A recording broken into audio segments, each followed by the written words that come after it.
భగవంతుడా, ఇన్ని రోజులు నాకు పరీక్షలు పెట్టావు, ఓర్చుకున్నాను. కానీ ఇప్పుడు మొత్తం కుటుంబానికే పరీక్షలు పెడుతున్నావు.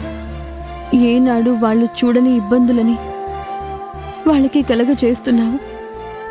దయచేసి ఈ ఇబ్బందుల నుంచి త్వరగా విముక్తి కలిగించు తండ్రి.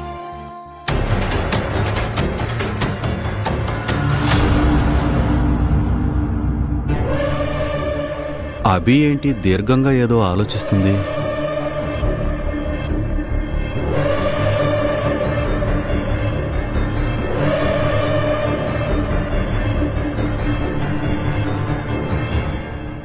అమ్మా అభి, ఏంటి మావయ్య? ఏమైందమ్మా? దేని గురించో చాలా దీర్ఘంగా ఆలోచిస్తున్నావు? ఇంకా దేని గురించి ఉంటుంది మావయ్య? మన కుటుంబం గురించి. ఏనాడు ఎదుర్కొని పరిస్థితులన్నీ మన కుటుంబం ఈరోజు ఎదుర్కొంటోంది.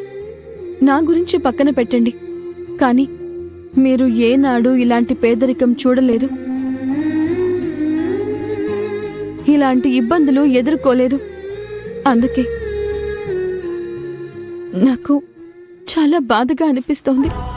అమ్మా అభి, పరిస్థితులు ఎప్పుడూ ఒకేలా ఉండవు. మనల్ని పరీక్షిస్తూనే ఉంటాయి.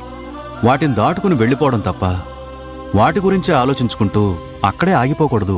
మీరు చెప్పింది నిజమే మావయ్య, కానీ ఆస్తులు ఐశ్వర్యాలు చూసి ఇప్పుడింత పేదరికంలో మగ్గిపోవడం బాధగా అనిపించడం లేదా?